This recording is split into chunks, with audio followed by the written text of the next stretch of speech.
Guys, I'm Jerry Miller. Thank you kindly for joining us on the I Love CVille Show. My phone is blowing up right now. I certainly appreciate your viewership and listenership. I really hope you watched yesterday's program with John Vermillion, the president of Charlottesville Sanitary Supply on High Street. His business has operated for 60 years consecutively, 60 consecutive years, and is in the midst of John's two sons running and managing the business. So we're talking 3 generations of Charlottesville Sanitary Supply. We talked not just about Charlottesville Sanitary Supply yesterday, but his perspective from his perch as president of a 60 consecutive year business, the 2023 Small Business Chamber of Commerce Person of the Year, John Vermillion, and what it's been like to run a business in the Charlottesville, Albemarle County, and Central Virginia community. Grow up in the business. He said the business is 6 months younger than he is. John's 60 and the business is 60, and he's been working in the business for 40 straight years himself after watching his mom and dad launch the business. So a couple of things struck me from yesterday's interview. One of them that has really resonated with me overnight and into this morning and afternoon is the role the University of Virginia has. Is UVA so focused on what's best for UVA and UVA only that the collateral damage is the diminishment of icons and institutions locally, and not just business?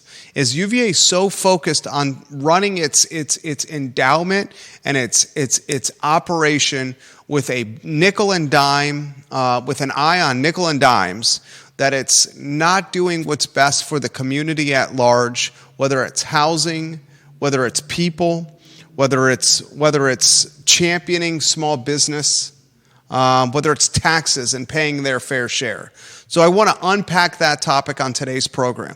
I think we've seen, because of a lack of institutional memory, and he highlighted Leonard Standridge, and I mistakenly called Leonard Standridge yesterday the president. He not the president of the University of Virginia. A friend of the program, Jim Hingley, immediately corrected me and said Standridge was vice president and not president on yesterday's program. But John Vermillion of Charlottesville Sanitary Supply said there was a time with the University of Virginia where you had leaders like John Castine, like Leonard Standridge, that were in position as leaders of the university for years, decades, multiple decades, for generations. Now you don't see that same kind of longevity atop of the leadership totem pole. And because we don't have that longevity atop of the totem pole, maybe the commitment to the community at large is not as passionate or as loyal or as focused as once was. And when the number one driver of the region is a university that is led by people that are new to the area, you are going to have some things fall in the cracks or become collateral damage. And unfortunately, some of the damage we're seeing is the small business ecosystem is not being prioritized like it once was by the major elephant in the room, UVA, and how it chooses to spend its money. I was really surprised during yesterday's interview to hear from other small business owners, like friend of the program, Stephanie Wells Rhodes, who highlighted her family company, Interstate Pest and Service Company, also experienced some of the, how would I characterize this? The marginalization, the forgetfulness, the mistreatment, the nickel and dime nature of the university as it applies to a business that otherwise had supported or serviced the university for years or decades or longer. So let's talk about that today, viewer and listener. I want to put these questions in a nutshell before I set the table for the rest of the program. First question I have for you is, should UVA champion the Charlottesville area business community? The second question I have for you, is the bottom line the most important focal point for the university ahead of what's best for our community at large? Another question I have for you, is Virginia, UVA, so focused on becoming a new Ivy this new Ivy category or brand that the university is embodying, that it's willing to do whatever it takes to take that moniker on at the expense of what's best for our community, real estate, what's best for our community, paying their fair share of taxes, what's best for our community, doing what's right for the people that live in the community, doing what's right for the businesses in the community that have proudly served the university for generations in the past. This is a hell of a topic to unpack on today's program. Also on today's show, ladies and gentlemen, we're going to talk about a real estate listing that should raise the eyebrows of everyone in the community. And I'll give you the address for you to Google it yourself. 1309 Belmont Park. I'm looking at it now. I think you have some photos you can put on screen, right? Mm-hmm. Let me know when those are on screen. And start with the outside if you could, please. Before I offer perspective on this, I give props to Charles McDonald. They're on screen? Yeah. Look at the screen now. I give props to Charles McDonald, the listing agent, who's doing what is best for his client. I don't know if his client asked for this price point, an asking price of $632,000. I don't know if Mr. McDonald suggested the price point be $632,000. A listing agent's responsibility is to do what's best for their client. And Mr. McDonald is a reputable and known commodity in real estate circles as a good reputation. I was taken aback when I saw on Facebook. I first saw this on Brandon Lloyd's Facebook page. I follow Brandon Lloyd. I think he offers compelling content. That a home in Belmont that is 84 years old on 0.21 acres, that's one bedroom and one bathroom and 1,000 square feet, has an asking price of $632K. Then I read the marketing, the copy within the listing, and I see that this home is on a large double lot in a desirable CX3 zoning, with a desirable CX3 zoning distinction. The opportunity to build additional density on this property is evident. So Mr. McDonald and his client are marketing and promoting this Belmont cottage, and I use the word cottage loosely, as a tear down basically that has significant upside with what you can build from a density standpoint to rent or sell if you're a speculator. This is a microcosm of what I said would happen with the new zoning ordinance. We're making the dirt under tear-down houses so opportunistic and so expensive that affordable housing cannot materialize from it. It's one thing to have a rancher in the Lewis Mountain neighborhood sell for nearly $1 million or $800 and some thousand, be a teardown, and 6 brownstones be birthed in its place. Brownstones that will have a listing price of $1.3 million roughly, each brownstone, with elevators and all the trims and fixings. This is being done in a Tony neighborhood within walking distance of the University of Virginia. It's another thing altogether to have a bungalow, a cottage. What do you call this, Judah? I'm trying to be fair to the home and not use terminology that I shouldn't. What do you call the home that you're showing on screen? Open floor plan bungalow. Okay. I respect that. Open floor. I honestly don't know. Would you pay $632,000 for it to live in it? I'd want to do a walkthrough first. Okay. Judah would want to do a walkthrough. I would say no. I would not pay $632,000 to live in this house.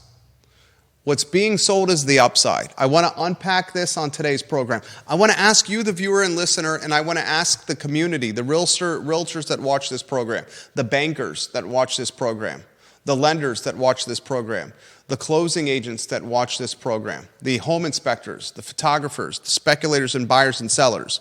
Why is the real estate market slowing at a sales pace?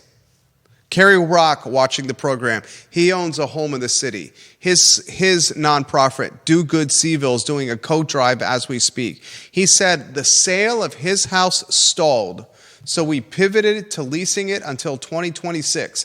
Viewers and listeners, why is real estate moving at a snail's pace right now? Sincere question for you, Judah. In April, 6 months ago, 5 months ago, and I know this because we sold our home in Keswick and bought a home in Ivy 5 months ago. Closed on the Ivy home in June. What is that? 4 months ago. The market was briskly moving.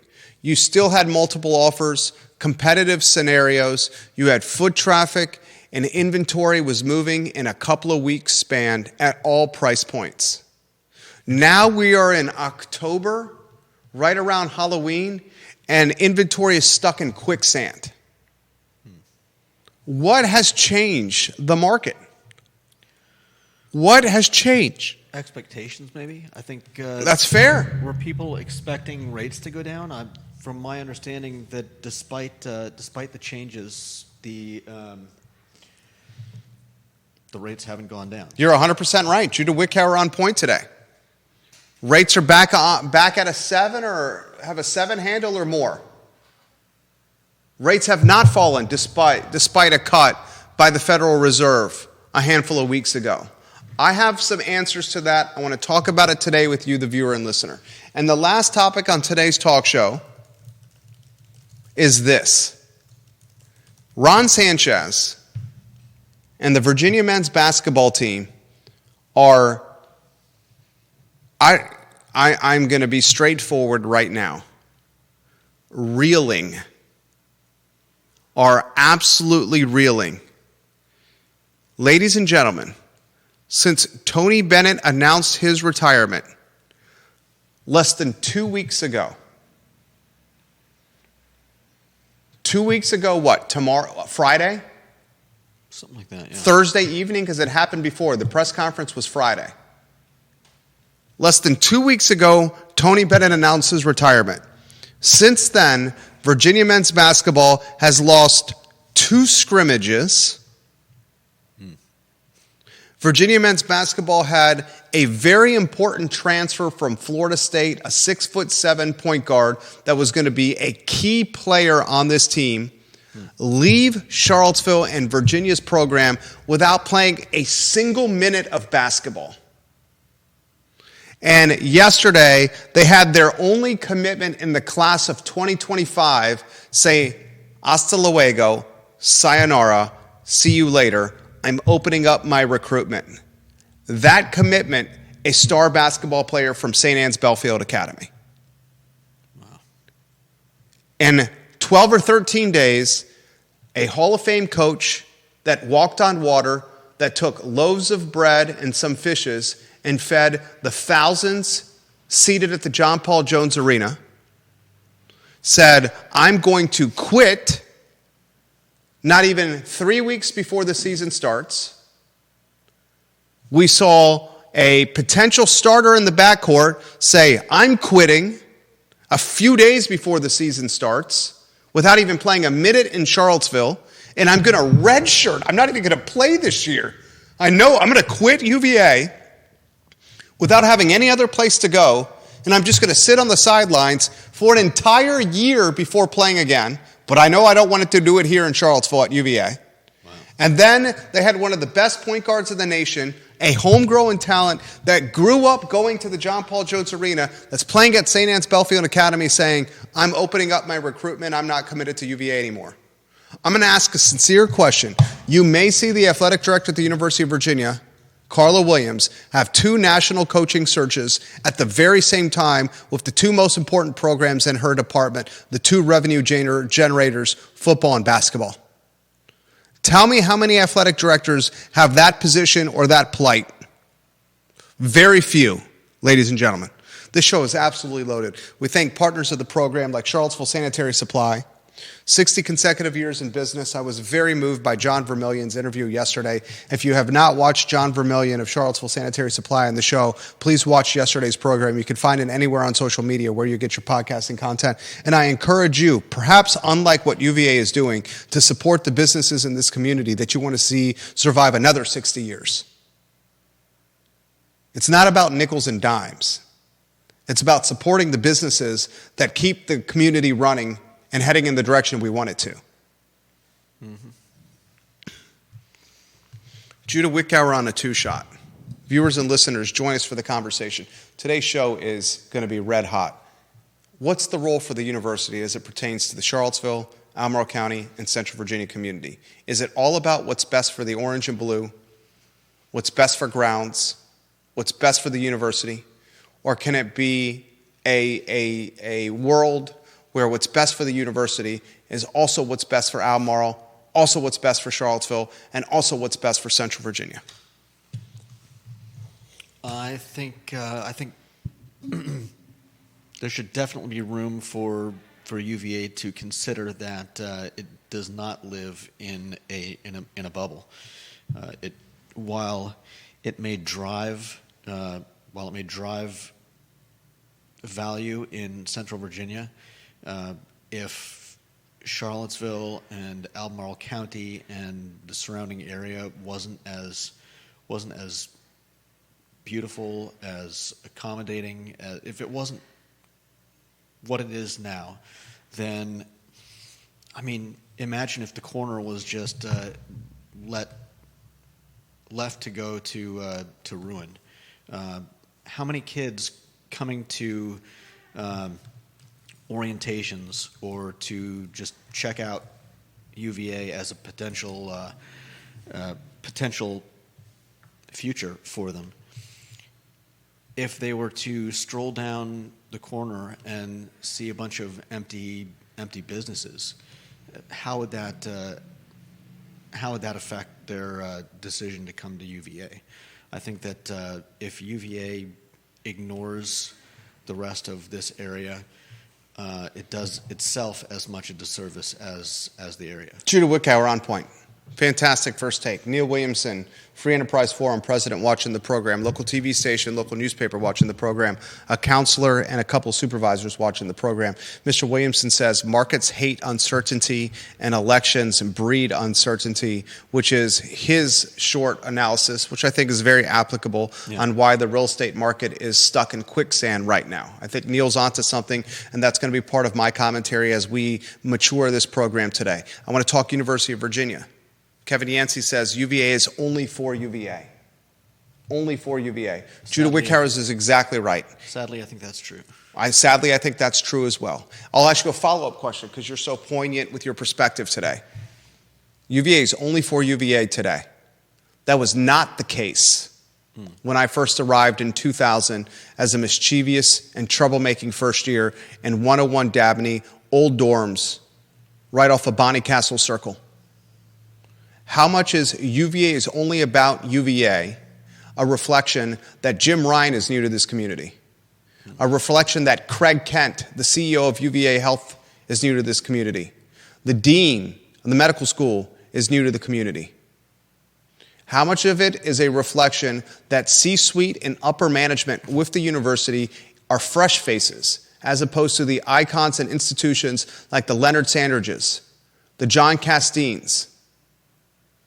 You go down the lawn and you see the professors living in the pavilion and their names that you may not recognize that have withstood the test of time. Are we in a university where and they're still teaching, but it's a sincere question, as you look at the center screen over there on set, are we in a educational bubble or educational world where the Ken Elzingas and the Larry Sabatos, the Lou Bloomfields, the John Castines, and the Leonard Sandridges go by the way of the city manager that has spent 20 or 30 years governing Charlottesville? Is it such an ADHD society, what have you done for me lately society, that the university's been impacted by it, and as a result, the relationship or the loyalty or the commitment to the small business, to the everyday laborer, to the commitment to improve the community, to pay your fair share of taxes, to help from a housing standpoint, to maintain the betterment of quality of life in Central Virginia, has been splintered, if not fractured?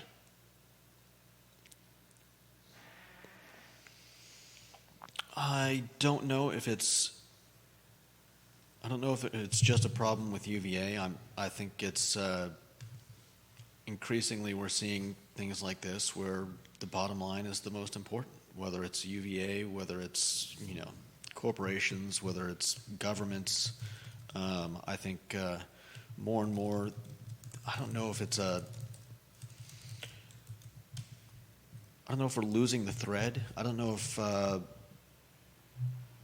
think that more and more the answer to far too many questions is looking out for yourself, whether yourself as a corporation or a person or whatever. I think UVA is looking out for itself, and I'll give a couple of circumstances, a couple of examples that backs up my argument. The interview from yesterday, where the bottom line and nickels and dimes are being prioritized over decades of business with the locally owned business. Stephanie's follow-up, how it pertained to interstate. Other examples. Season ticket holders at Scott Stadium that had seats for generations being told, if you want to keep the same seats, you're going to give us thousands of dollars of commitment, or we're going to push you to the nosebleeds if you don't. Yeah. Other examples. That's nuts. UVA Health, changing medical charts and the alleged fraudulent billing to maintain performance standards or to make as much money on patients in arguably their most vulnerable stage of their lives. The response of Jim Ryan to the 128 anonymous doctors. Jim Ryan said, billing is fine, the medical charts are fine, these are just crybabies that are unhappy at work and are a very small population. What the Jefferson Council has said, out-of-state students, $80 grand plus in tuition, room, and board to attend the University of Virginia. And if you can't afford it, we don't want you coming here. Yeah. Thomas Neal, the president of the Jefferson Council on the I Love CVille show, a man who's a financier, who said on the program, my family has household income well over $250,000 a year.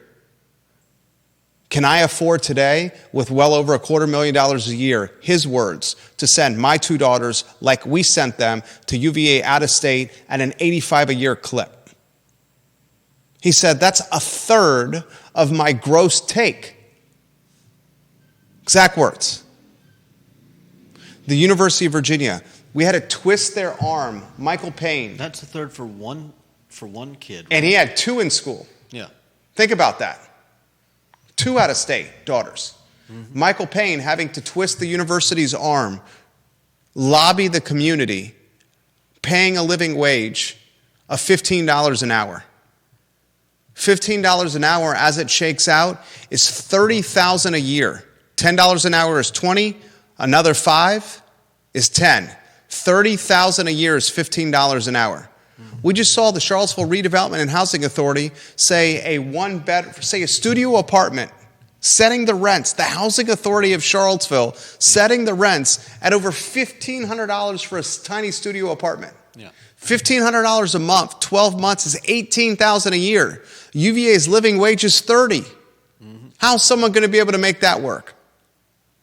Good question. Are we in this position where we're seeing the Mel's Cafe closing, the Blue Moon Diner closing, other businesses in the community that have served lifetimes of Charlottesvillians and Albemarle Countyans close, saying, we can't make it?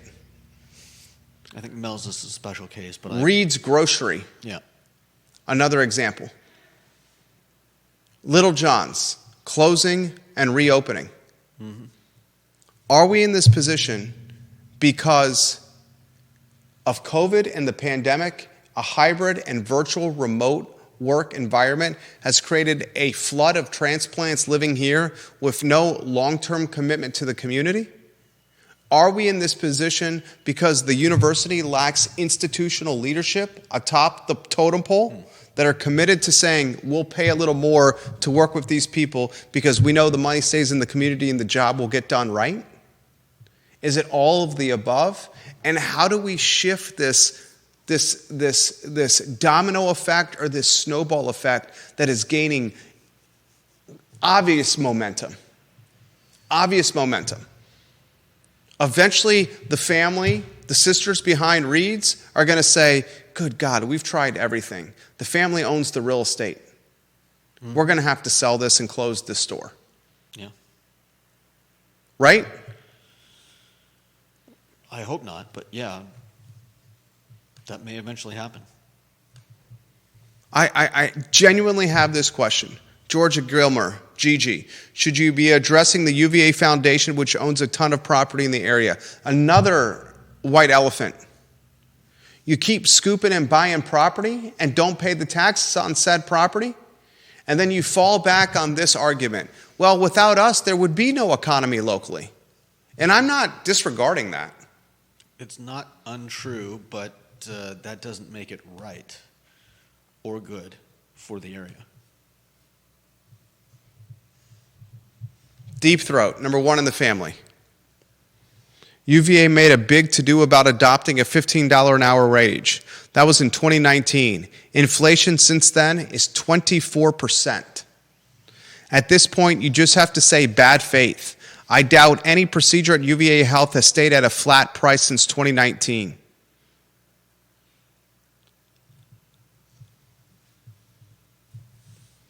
I sincerely was taken aback by hearing John in very frank and analytical fashion yesterday say the number one driver of the economy in this community is not focused as they once were to supporting the businesses in the community and the people in the community like they once were. Neil Williamson makes the point that for what it's worth, Jim Ryan, new to the community, Jim Ryan, has done more for affordable housing than any other president. Is that enough, Mr. Williamson? And he highlights to Georgia Gilmer, the foundation does pay taxes. It's the university that does not.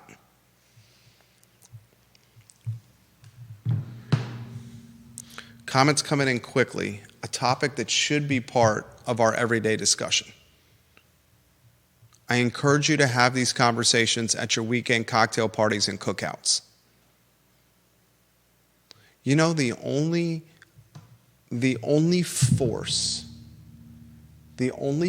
of nature capable of changing the behemoth that is the University of Virginia is the force of public opinion and public perception. It's the only one. John Blair, it's often forgotten, but UVA has an affordable housing project. Notice that they didn't hire a local real estate developer, but instead hired Northern Real Estate Urban Ventures. How in the world did they not hire a local real estate development firm for their affordable local housing project? Another microcosm, right there. How about the Aramark partnership, as opposed to a more local partnership? Yeah.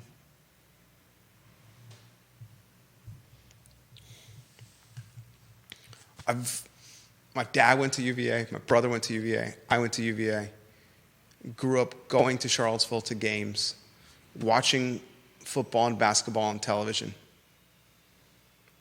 There was one choice that I was going to apply for my entire life for school. It was UVA. I got in early admission. My brother, same. There's many aspects of Charlottesville that I don't recognize anymore, and many aspects of the university that I don't recognize anymore. No doubt.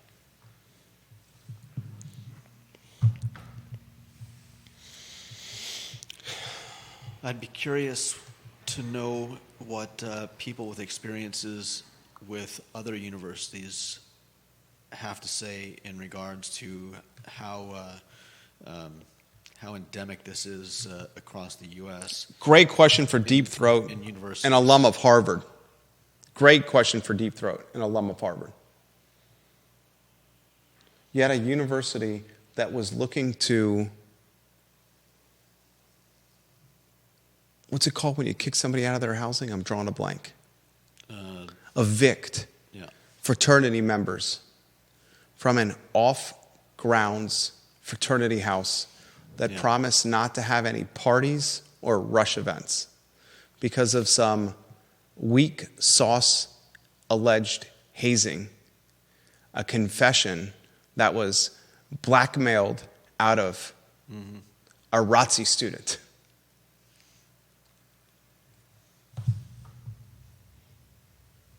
Deep Throat says Harvard has had a horrible relationship with Cambridge, but Cambridge stood up for itself much, much more than Charlottesville has done. Am I correct in saying that there is a pilot program with Harvard and Cambridge, Deep Throat? He says there was a famous Cambridge counselor, Al, is it Vellucci, who was always calling Harvard to the carpet and in funny ways. He passed a resolution declaring the Lampoon Castle a public urinal.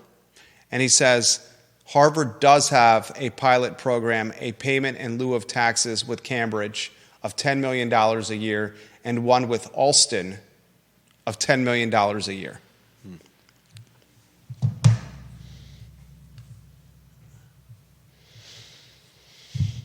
Gigi, looking at the executive board of the foundation, how many are UVA alumni or natives of the area? It's a lot of transplants. She's a lifer here. Yancey, why didn't they hire a local company to do their mail service? Think about it, ladies and gentlemen. Next topic. What do we got, Judah?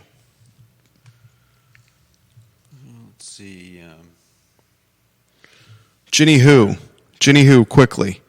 I'm sure with DoorDash this doesn't exist anymore, but we had Cavalier Dining dollars, an extra fee you could add to your meal plan to be spent at certain local restaurants off grounds. It was a great way for UVA to support local businesses and get students out of the bubble.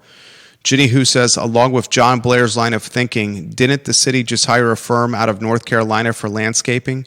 I'm pretty sure we have some fantastic local landscape companies here. I think we've been seeing it all around. It's everywhere. Yeah.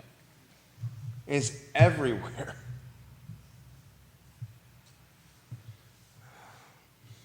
It's unfortunate. It didn't used to be this way.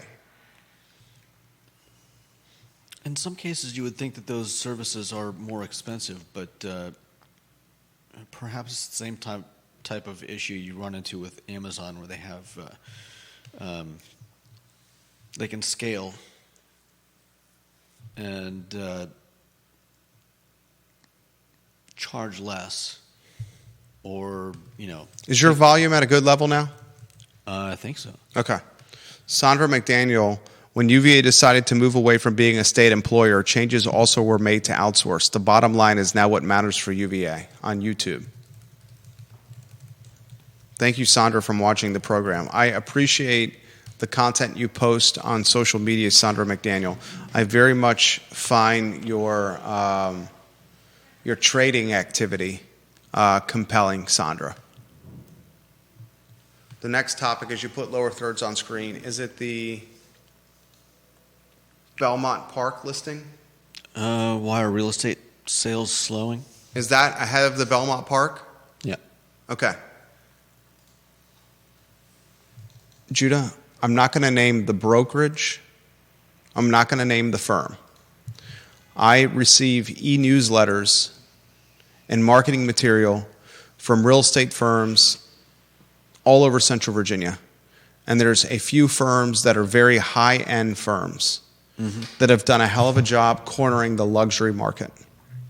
And I received email correspondence from an unnamed boutique firm that probably has the most sales by agent of any firm in Central Virginia, an established firm. And this email correspondence Let me see if I can find it. This email correspondence highlighted the buyer commission that was being offered for a listing in a very established in Tony, Albemarle County neighborhood. In the subject line, it said 3% buyer broker commission offered. I have not seen the marketing and promotion of 3% buyer broker commissions and materials in a very long time. Okay. The last time I can remember seeing listing agents waving the flag and marketing and promoting that a 3% buyer broker's commission is being offered was the time of great unpleasantness. If you follow Zillow or Realtor, Redfin, or the local MLS, you will see price cuts, price modifications, price adjustments, price reductions, however you want to position it, happening extremely frequently. 3 or 4 months ago, spring and early summer, it was a bonanza. Yeah. Yes, the home had to be in good condition and priced fairly accurately. But the homes were moving. Here we are in October, and we're trading in quicksand. Yeah. And I asked the question, what is going on locally with real estate? Kerry Rock, watching the program, he said, we had our home listed in the city, we had to pull it off the market, and now we made it a rental, and it's potentially going to go back on the market in 2026. What is going on? Do we chalk it up to Donald Trump and Kamala Harris? Do we chalk it up to, I mean, there it is right there on screen, 7% interest rates. Look at the mortgage refinance demand. That's a chart that's downward. They're literally talking about this on CNBC in the studio, are they not now? Yeah. You see it, right? Yep. What do we chalk this up to? Refinance demand hit by high rates. Do we chalk this up to 7% or higher rates? I think that's part of it. Do we chalk it up to a presidential election? Do we chalk it up to buyers that are waiting until the first quarter or second quarter of next year to see if they can get a 5 handle? I think everybody's hoping it'll come down. What are we chalking this up to? Do we chalk this up to sellers having inflated expectations for their homes? Expectations that may be rooted in a 2023 sales market? Yeah. An early 2024 sales market? Put the Belmont Park listing on screen. Ladies and gentlemen, you need to check this out. I encourage you to Google this on your own. I have to caveat this every time I've said this because I've heard from brokers that I'm throwing shade. I'm not throwing shade on their listing. If anything, I'm giving their listing ridiculous exposure at no charge. 1309 Belmont Park. The listing is Charles McDonald's. Charlottesville Solutions is his firm. Charles, I'll even give him your phone number, 434-515-1585. His listing is 1309 Belmont Park. You're putting the photos on screen? Yeah, I'm trying. 1 bedroom, 1 bathroom. The home is 84 years old. It's 1,000 square feet and has an asking price of $632,000.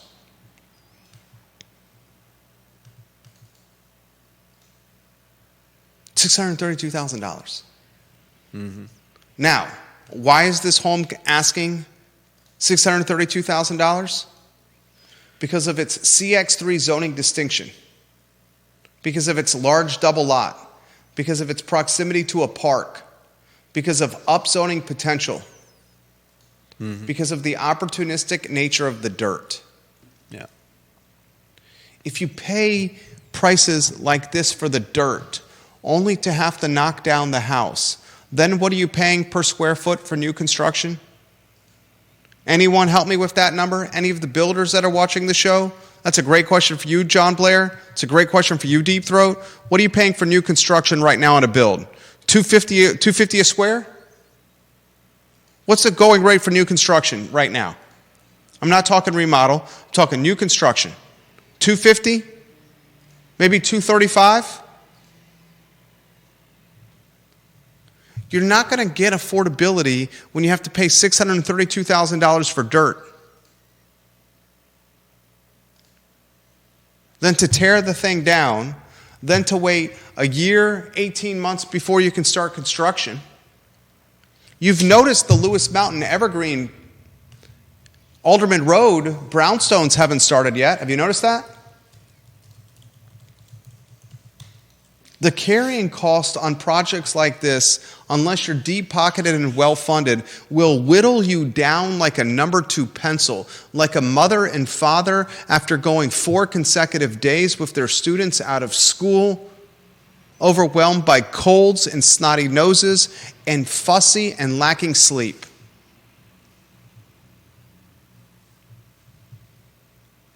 We said this was going to happen. Sean Tubbs, in one of his latest Charlottesville Community Substacks, Shimp Engineering, his words, not mine. I'm reading verbatim. Props to Sean Tubbs. Man does a great job. Love seeing Sean Tubbs waddle down Market Street, his beard firmly manicured, wearing that, what's that type of hat? It's almost like that Kangol hat that you have on there. It's got the visor. What kind of hat do you call that? I don't know what you call that. You know what I'm talking about? Yeah. Love when I see Sean Tubbs walking down Market Street. His words, not my words. Shimp Engineering also filed the plans for 303 Alderman Road, which anticipate the demolition of a single-family house in favor of 6 units that take advantage of the residential B zoning.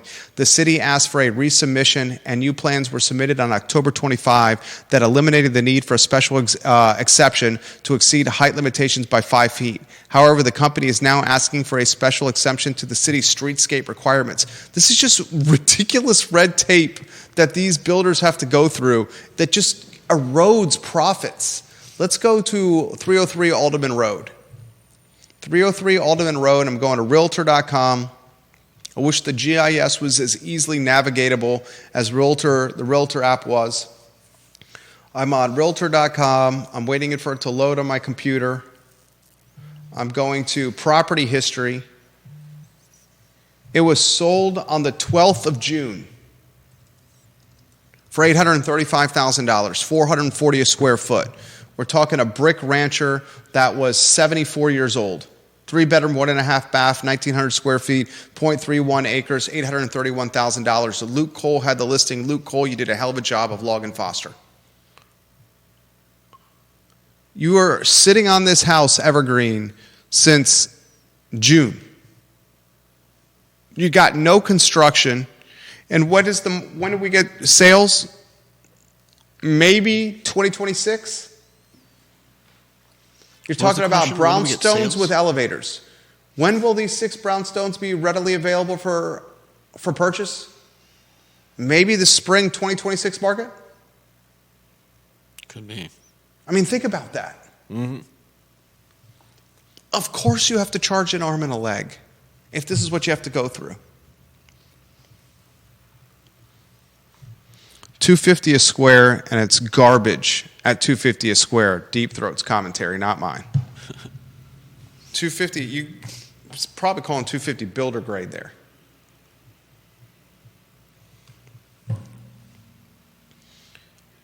$632,000. And to think that that's not even for the... That's to tear the thing down. And you have to pay extra. Pay another $20,000 to tear it down. Yeah. And then whatever it costs Pay to build another something $20,000 to get the tap connection. Then they say it's 24% of the development is red tape. Yeah. And then you're going to wait 18 to 24 months before you actually get sale. I talked to a developer that's came on this show. Mm-hmm. The guy, Roger and Richard from the Woolen Mills project, down Market Street. They did a phenomenal job on this program outlining their Woolen Mills project and how they were going to use the new zoning ordinance to get it moving. Is that Voisnay and Price? Yes. Price, a fantastic squash player, by the way. An excellent squash player. When I last spoke to him a handful of weeks ago, less than a month ago, I said, how's the project going? Know what he told me? Know what he told me? No, I don't. Not very good. I said, why? Dealing with Charlottesville? We're waiting on the city. That's what killed my dad's company. We're waiting on the city. Waiting on response from the city. Exact words. Yeah. The longer you wait for a response, the more you have to escalate the price. Because you have to make some money. Yeah. Waiting on the city. That is the way. Last and final topic on the Tuesday edition of the show. Which one is it? Let's see. We've got 2 months left in 2024, and UVA basketball is losing players. All right. This is a topic I want to start covering on the show as we wind down the year. I don't have this answer yet. I need to think about it, and I'm asking for your help, the viewer and listener. Put the storyline topic as a lower third. We have 2 months. Election day is effing Tuesday. Is the world going to fall down on Tuesday or Wednesday? What is going to happen on Tuesday or Wednesday in the United States of America? There's going to be an outcry one way or the other. What is going to happen on Tuesday, Wednesday, and Thursday of next week? I sincerely, part of me is popping the popcorn to watch what happens. On Tuesday, I'm going to have some of my favorite beers. My wife and I are going to be in the California King with the TV right in front of us. The popcorn's going to be popped. She's going to have some IPAs. I'm going to have some IPAs, and we're going to watch what happens. Yep. And it's going to bleed into Wednesday and Thursday. What is going to happen? Part of me is on the edge of my seat. Part of me is absolutely terrified. That's a macro story. That's the story of 2024. I want you, the viewer and listener, to help me answer this question. What are the micro stories of 2024 for Charlottesville, Albemarle, and Central Virginia? What are the stories of the year? One of them is obviously the pro-Palestine protests that led to pepper spraying students. Yep.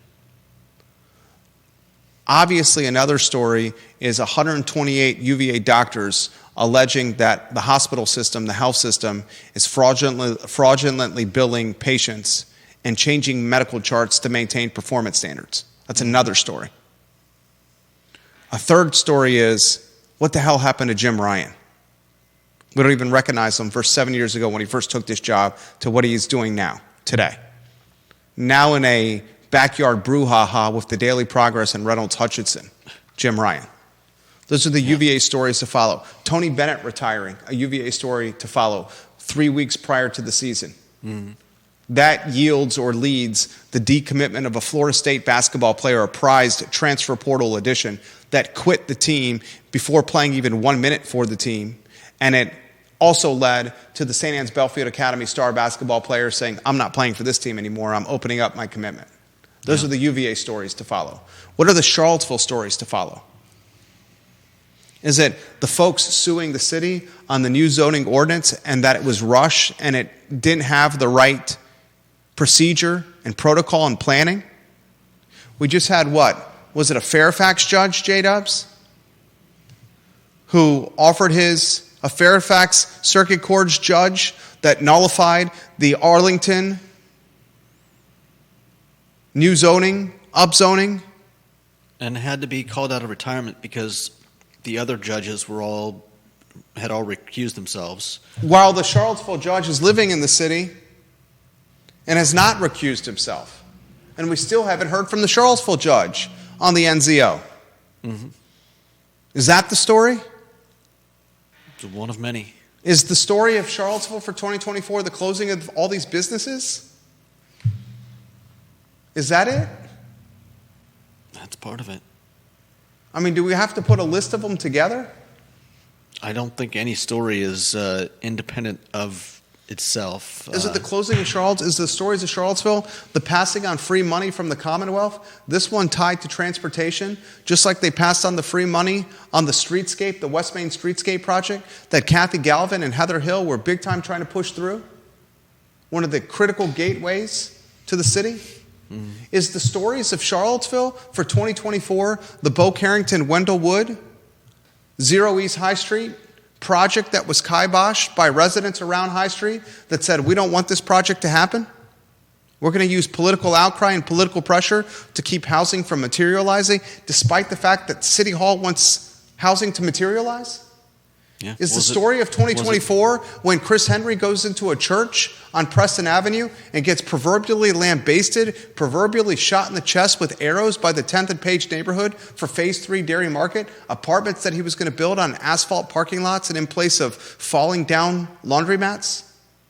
If they understood what housing was all about and this new housing was built, it would have actually taken the pressure off 10th and Page and the speculation that was happening in a historically black neighborhood. Yeah. Is the story of 2024 the grocery store that's being dangled, almost like a carrot or a bunny rabbit at a racetrack with thoroughbred dogs and horses chasing after it, saying, I'm going to get that carrot, I'm going to get that grocery store, despite the fact that they never will get the carrot or the grocery store? Is that the story of 2024? Is the story of 2024 a 6'4" George Clooney lookalike who puts on a police badge and a bulletproof vest and comes to Charlottesville and cuts crime and violence down and finds people that are utilizing guns and stealing cars to scare the community and locks them up and puts them behind bars? Is that the story of 2024? What are the stories of 2024? I want you, the viewer and listener, to help me understand what the top storylines of 2024 are. Because much like Gotham, this is the city that never sleeps. Much like Batman, there is always someone on the prowl driving the news cycle. And I'll close the program with this.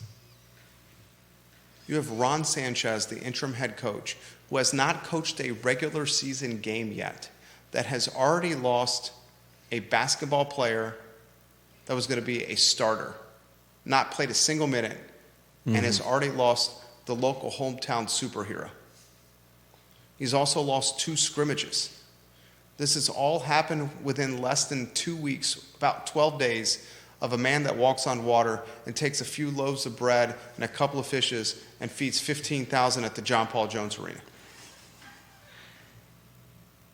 Holy H-E-double hockey stickets, Batman.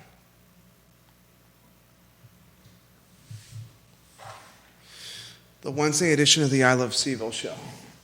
Thank you kindly for joining us. For Judah Wickower, I'm Jerry Miller.